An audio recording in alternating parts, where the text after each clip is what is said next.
Assalamualaikum warahmatullahi wabarakatuh.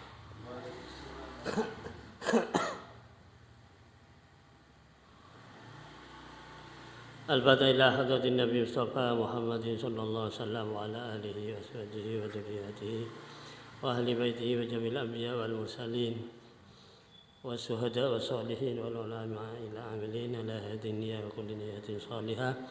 Al-Fatihah. أعوذ بالله من الشيطان الرجيم بسم الله الرحمن الرحيم الحمد لله رب العالمين الرحمن الرحيم مالك يوم الدين إياك نعبد وإياك نستعين اهدنا الصراط المستقيم صراط الذين أنعمت عليهم غير المغضوب عليهم ولا الضالين آمين. اللهم صل وسلم وبارك عليه وعلى آله. اللهم صل على محمد يا ربي صل عليه وسلم. اللهم صل على محمد يا ربي صل عليه وسلم. أرجو الشفاعة من محمد لو كنت أرتكب المحرم. اللهم صل على محمد يا ربي صل عليه وسلم. منجا وملجأنا محمد يوم الهوان به تهشم. اللهم صل على محمد يا ربي صل عليه وسلم. والنور جاء به محمد والحق بين إن تكلم. اللهم صل على محمد يا ربي صل عليه وسلم. أعلى السماء سماء محمد جبريل قال له تقدم.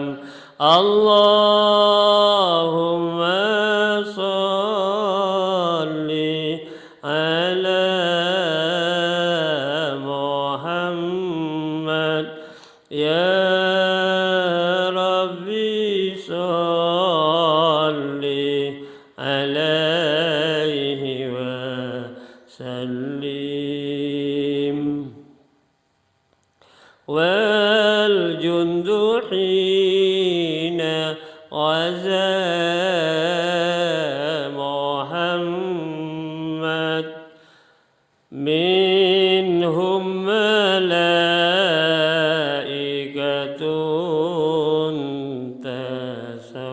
تسوام اللهم صل على محمد يا ربي صل عليه وسلم والدين أدهره محمد والكفر أبطله فهدم اللهم صل على محمد يا ربي صل عليه وسلم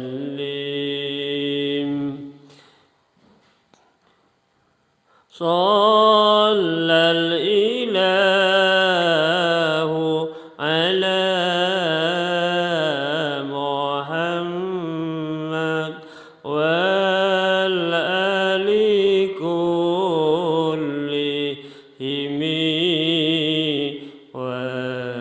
وسلم اللهم صل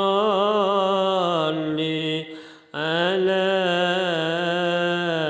محمد يا ربي صل عليه وسلم وصلى الله على محمد وعلى صحبه وسلم اللهم صل على محمد يا ربي صل عليه وسلم اللهم صل وسلم وبارك عليه وعلى آله. Mudah-mudahan dengan bacaan salawat Nabi kita semua nanti mendapatkan syafaat di yaumil qiyamah, mendapatkan pertolongan dari Rasulullah sallallahu alaihi wasallam. Amin Allahumma amin. Alhamdulillah, pada malam ini walaupun suasananya agak dingin karena hujan, tapi kita masih bisa menghadiri acara rutin, pengajian rutin di Langkar Hidayah Kauman dalam keadaan sehat walafiat. Semoga senantiasa kita mendapatkan tambahan rahmat dan taufik dari Allah Subhanahu wa taala. Wabil khusus kita mendapatkan ilmu yang bermanfaat, dapat kita amalkan di dunia ini dan pahala ganjarannya kita terima kelak di sisi Allah Subhanahu wa taala. Amin Allahumma amin. Hadirin hadirat yang berbahagia, pada kitab suci Al-Quran Allah berfirman, A'udzu billahi minasyaitonir rajim, wa minan nasi may ya'budullaha ala harfin fa in asabahu khairun itma'anna bih wa in asabathu fitnatun inqalaba ala wajhi khasirat dunya wal akhirah dzalika huwal husranul mubin. Ini surah Al-Hajj nomor 11 kalau tidak keliru. Yang arti bebasnya itu begini.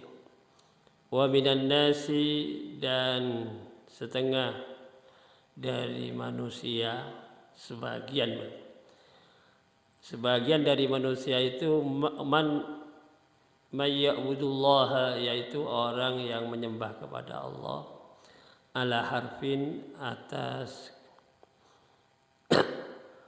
keraguan. Jadi tidak bulat, hatinya itu tidak bulat. Orang yang menyembah, sebagian yang menyembah kepada Allah posisi ala harfin itu, fa in asabahu khairun, maka apabila mengena kepadanya kebaikan, mungkin kesehatan, pekerjaannya sukses, rezekinya lancar, sehat semua keluarganya dan seterusnya. Fa in asabahu khairun itma'anna bih, maka dia merasa tentram, tenang hatinya dengan karunia yang Allah berikan tadi itu, berupa kesehatan, kesuksesan dan yang lain-lain. Wa in asabathu fitnatun, dan apabila mengena kepadanya ujian, cobaan, gangguan, inqalaba ala wajhi, maka dia berbalik membelakangi Allah. Dengan kata lain, tidak lagi menyembah kepada Allah karena sedang ditimpa percobaan atau ujian berupa sakit, mungkin usahanya lagi seret, usahanya kurang begitu lancar dan seterusnya. Walhasil lagi sedang diuji oleh Allah. Wa in asabathu fitnatun inqalaba ala wajhi. Kalau ditimpa kepadanya itu ujian atau percobaan, langsung dia membelakangi Allah. Dengan kata lain, tidak mau semangat lagi, aktif lagi menyembah kepada Allah.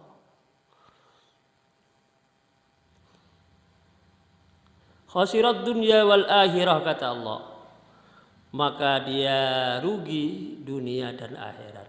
Dzalika huwal husranul mubin, itulah dia mendapatkan kerugian yang nyata. Maha benar Allah dengan segala firman-Nya. Tapi kita uraikan sedikit-sedikit ayat ini supaya ada pemahaman lebih detail untuk diri kita khususnya, dan juga mungkin juga keluarga kita. Ini informasi ini, ayat ini merupakan kalam khobar dari Allah, memberi informasi bahwa terjadi sebagian dari orang manusia,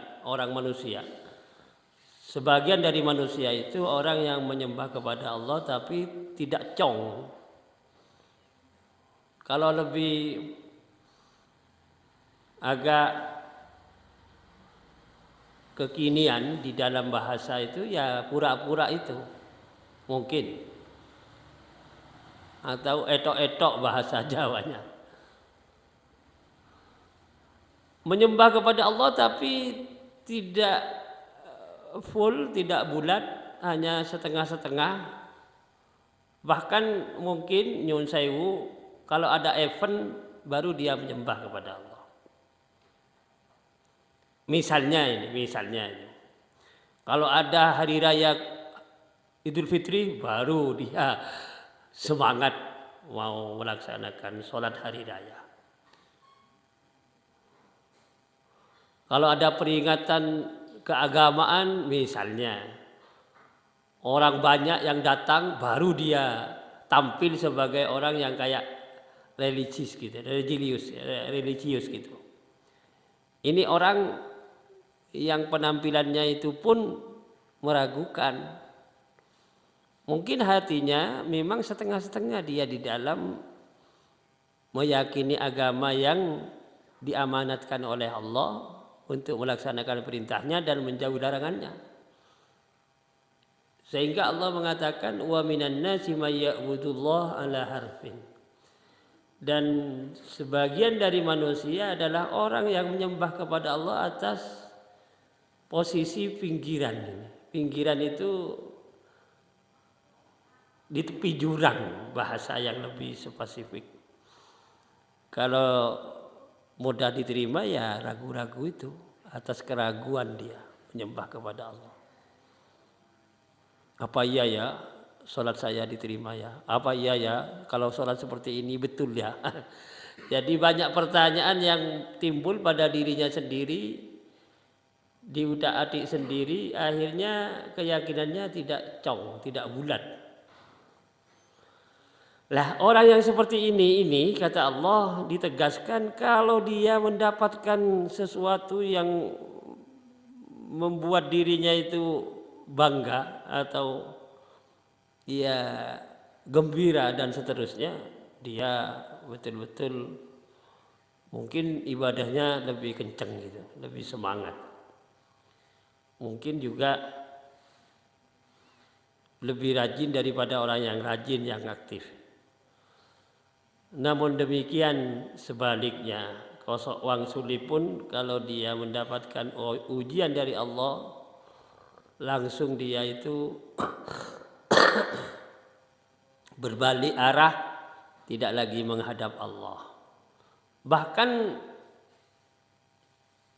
mungkin ada kejadian kepada seseorang yang karena diberi ujian oleh Allah tidak selesai-selesai lalu suudzon terhadap Allah. Naudzubillah min dzalik. Wah Allah ini Tuhan ini zalim kepada saya. Nah, kalau sampai begini bahaya ini. Allah Ta'ala menegaskan orang yang seperti ini adalah orang yang mendapatkan kerugian yang nyata, dunia dan akhirat. Na'udzubillah min dzalik. Semoga kita tidak masuk pada ayat ini sesuai dengan firman Allah ini. Oleh sebab itu, melalui pengajian pada malam ini saya mengajak pada diri saya dan panjenengan semua, mari keyakinan kepada Allah itu kita bulatkan, kita mantapkan, kita kuatkan supaya tidak ngobet namanya. Karena hidup kita ini hanya nerima saja. Bahkan lahirnya awake dhewe ke dunia ini tanpa pesanan. Dengan kata lain, keinginan kita seperti ini ternyata seperti itu, bukan? Ada cerita seorang suami istri itu inginnya punya anak yang jenis kelaminnya lelaki misalnya. Kebetulan hamil, lahirnya perempuan. Ini tidak sesuai dengan keinginannya, karena memang yang menentukan dan yang menakdirkan semuanya adalah Allah, bukan kita orang. Jadi kalau kita ini merasa diri kita itu tahu bahwa diri kita ciptaan dari Allah, dilahirkan oleh Allah ke dunia. Kalau dalam ajaran agama itu yang perlu kita mantapkan pertama adalah keyakinan ini. Kalau mau diurut setelah itu baru kita Islamnya, aturan tata cara kita melaksanakan agama. Namun dua hal ini yang sifatnya zahir dan batin, lahiriah itu adalah aturan main syariat dari Allah, batiniyah itu adalah akidah, keyakinan, harus dikemas dengan akhlakul karimah. Jadi harus lengkap syariat, akidah, akhlak. Itu harus ada pada diri kita. Jadi bukan hanya casingnya saja, tapi juga isinya. Setelah ada isi dan casing, tapi harus dikemas sedemikian rupa, itulah akhlak. Makanya di dalam ayat yang lain, sebelumnya kepada firman Allah, ada dawuh dalam kitab itu, Afdalul ilmi ilmul hal. Sebaik-baiknya ilmu pengetahuan yang kita pelajari itu adalah ilmu akhlak itu. Ini yang substansi ini. Jadi kita hidup, kalau orang coro Jawa itu, coro Jawa adalah urut kita itu. Tidak ambrul adul, tidak tanpa aturan, harus pakai aturan. Di sini aturan main dalam ilmu syariat itu ahkamud diniyah namanya. Hukum-hukum agama itu dikemas sedemikian rupa dengan akhlak supaya sempurna. Maksudnya begitu. Karena memang manusia itu dilahirkan ke dunia oleh Allah Ta'ala diberi ujian sedemikian rupa. Semua pemberian Allah itu berupa amanat dari Allah, ujian namanya. Harus dijaga sedemikian rupa amanat dari Allah itu. Di dalam Al-Quran surah Al-Muluk, surah Tabarok itu ayat 2. Alladzi khalaqal mauta wal hayata liyabluwakum ayyukum ahsanu amala. Allah zat yang menciptakan kematian dan kehidupan itu memberi ujian kepada kalian semua, siapa di antara kalian mempunyai amal perbuatan terbaik di sisi Allah Subhanahu wa taala. Itu. Nah, ujian-ujian yang dikategorikan sebagai tes untuk diri kita ini harus kita jawab dengan sebaik-baiknya. Dalam arti ilmu syariat, ilmu akidah dan akhlak tadi. Hadirin hadirat yang saya muliakan, berangkat dari firman Allah ayat surah Al-Hajj ayat 11 tadi, wa minan nasi may ya'budullaha ala harfin fa in asabahu khairun itma'an nabih wa in asabathu fitnatun inqalaba ala wajhi khasirat dunya wal akhirah dzalika huwal khusranul mubin. Karena memang dalam ayat yang lain inti kehidupan yang kita terima dari Allah ini tidak lain tidak bukan agar kita menyembah kepada Allah dengan pengabdian yang bulat, yang top kalau bahasa SCTV. Jadi nilainya kalau mau dibiji dinilai adalah 100 gitu. Di dalam ayat surat Ad-Dariyat kan Allah mengatakan, ini populer ayatnya, sering disampaikan oleh khatib muballigh. Wa ma khalaqtul jinna wal insa illa liya'budun. Aku tidak menciptakan jin dan manusia melainkan mereka itu mengabdi kepadaku dengan pengabdian yang bulat, yang top gitu. Itu maknanya yang mendekati kebenaran begitu. Illa melainkan liya'budun, puncaknya menyembah semua kepadaku, kata Allah.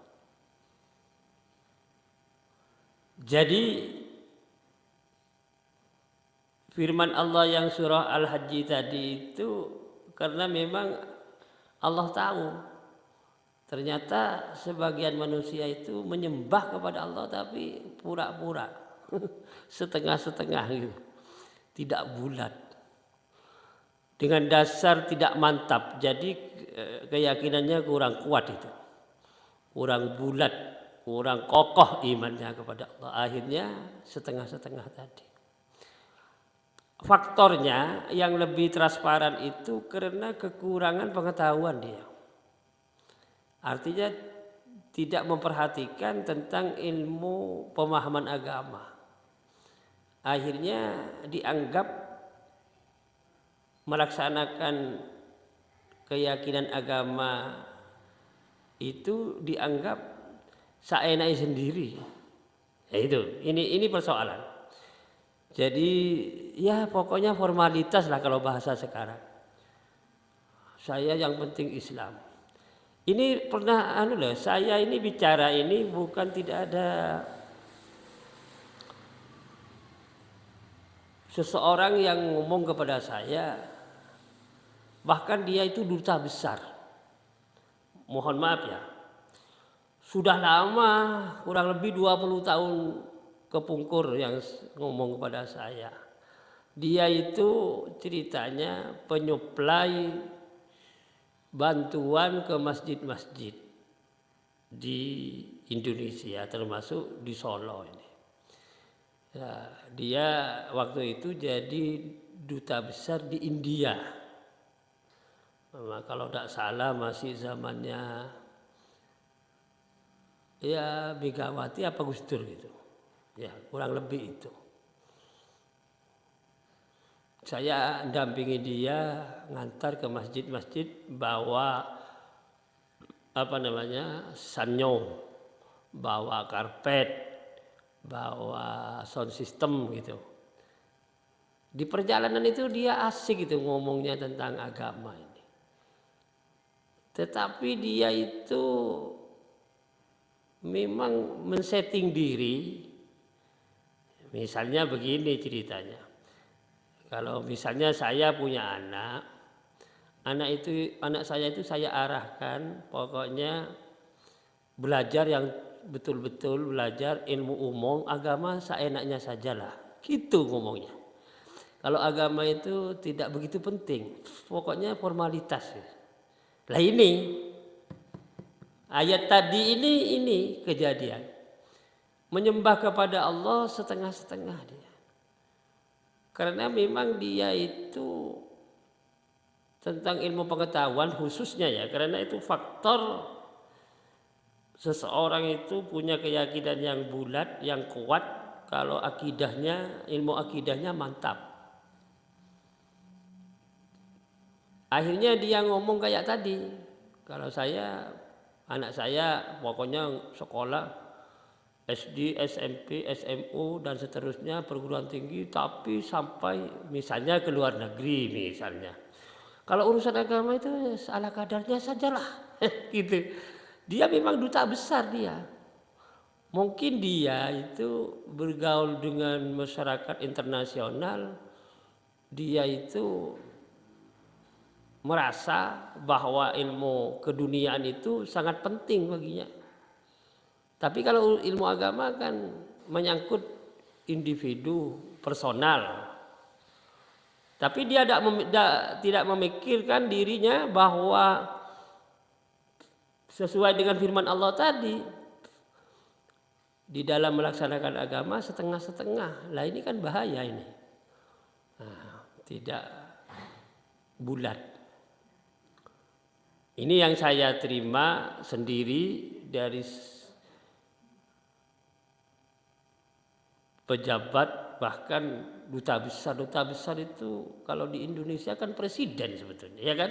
Duta besar dari Indonesia, duta besar dari Indonesia tapi ditugas di Belanda. Ngomong terus terang pada saya itu bahwa ilmu yang paling penting itu untuk dirinya dan keluarganya, terutama anak-anaknya itu ilmu pengetahuan umum. Kalau agama itu yang penting sholat gitu. Jadi gitu. Nah, kalau kita kaitkan dengan keadaan masyarakat sekarang begitu ternyata. Ternyata masyarakat umum ini, umum loh. Masyarakat awam itu yang penting kan sekolahannya. Tapi agamanya ya formalitas itu tadi. Itu lebih spesifik kalau saya mencontohkan, bahkan saya sering ngomong.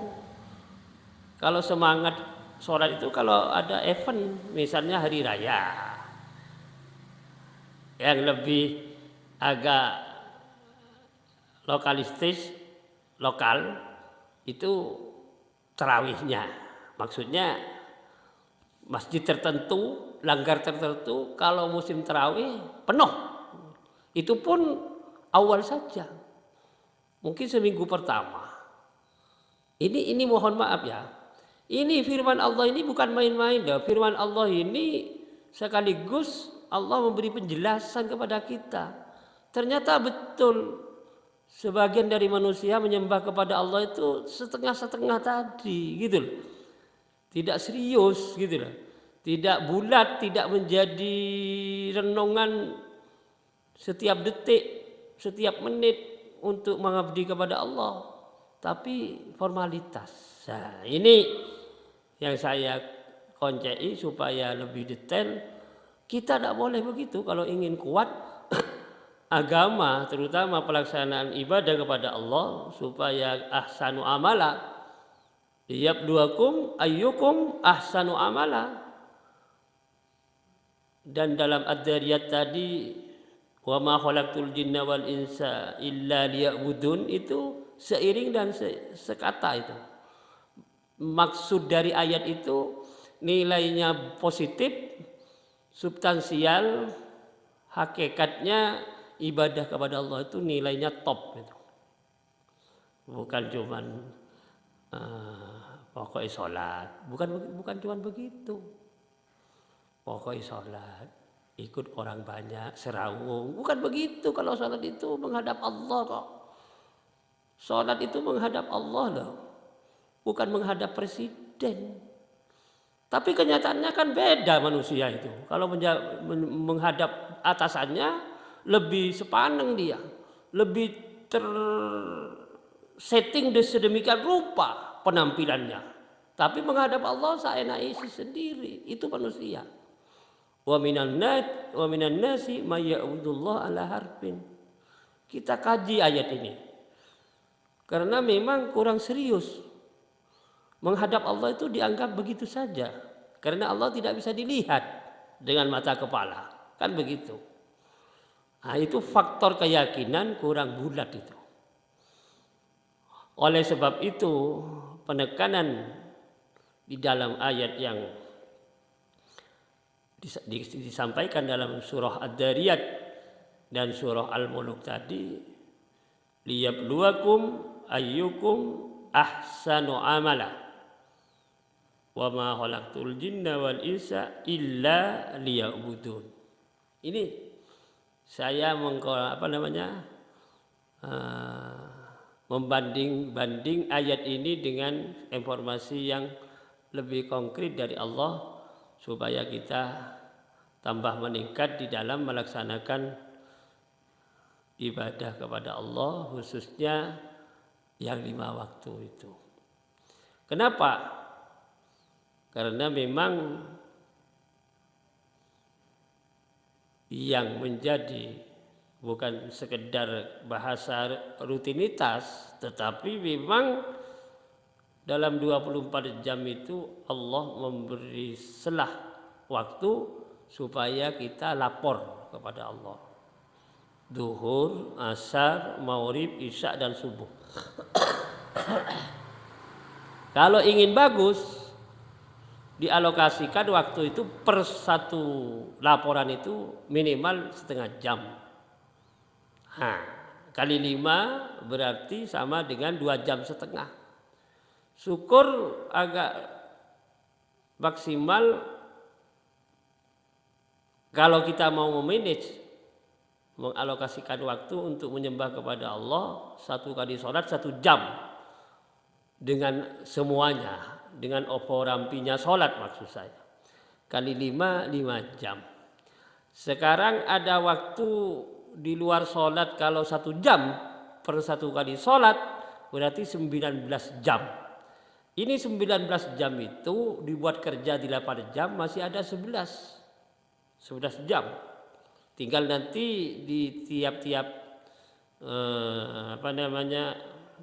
waktu bisa kita ngatur.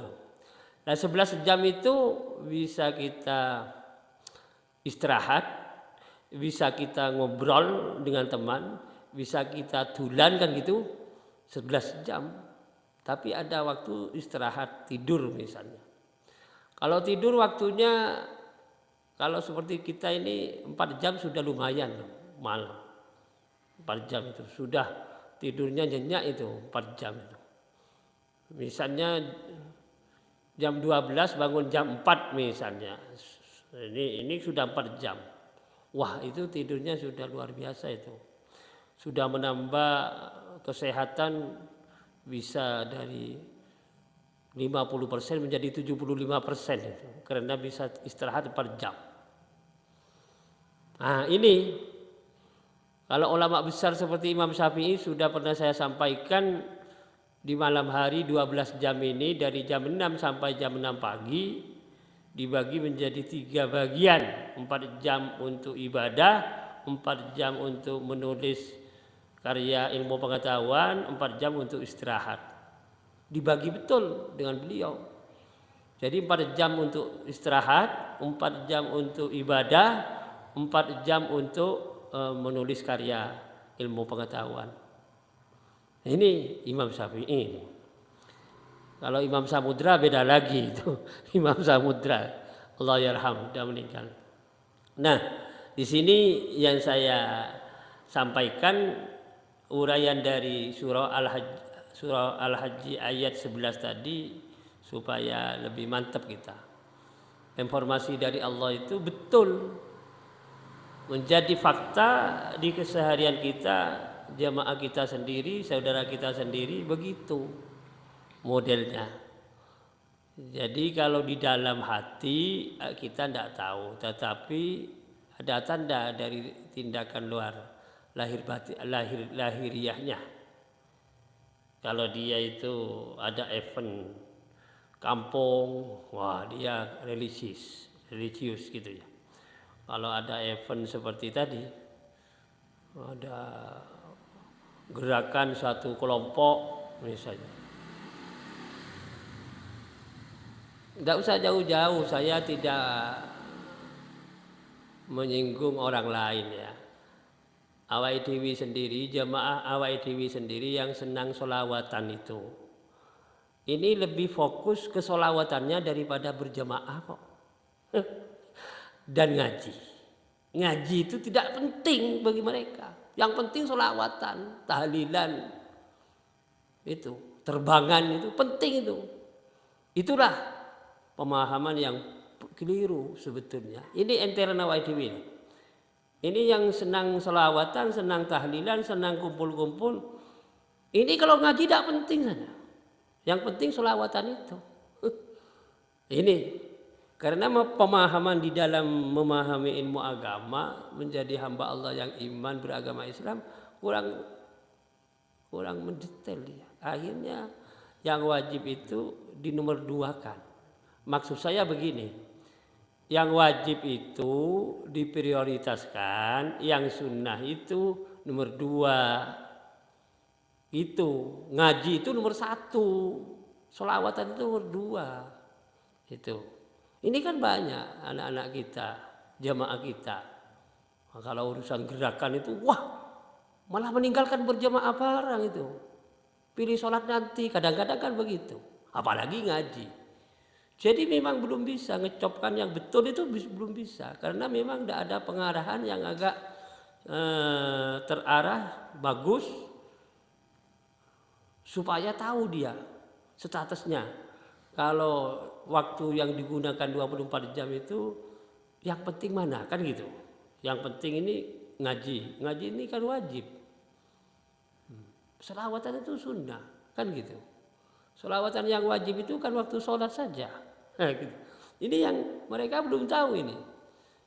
Baca sholawat yang wajib itu waktu sholat tahiyat akhir bahkan. Ya 5 kali itu saja. 5 waktu sholat yang wajib ya. Selawatan di masjid-masjid di luar-luar pakai terbangan itu sunnah itu kalau sunnah kan begitu. Tapi ngaji berjemaah kan harusnya diprioritaskan. Tapi kadang-kadang kalau dibilangi insidental bahasanya lebih artinya sekali-sekali gitu. Akhirnya tuman sekali-sekali bola balik malah ngajinya tidak dipikir, sholat berjamaahnya tidak dipikir, malah gerakan keluar itu yang dipikir malah. Nah ini menjadi benih-benih orang punya keyakinan setengah-setengah tadi. Wa minan nasi may ya'budullah ala harfin fa in asabahu khairun itma'anna bi wa in asabathu fitnatun inqalaba ala wajhihi khasirad dunya wal akhirah dzalika huwal khusranul mubin.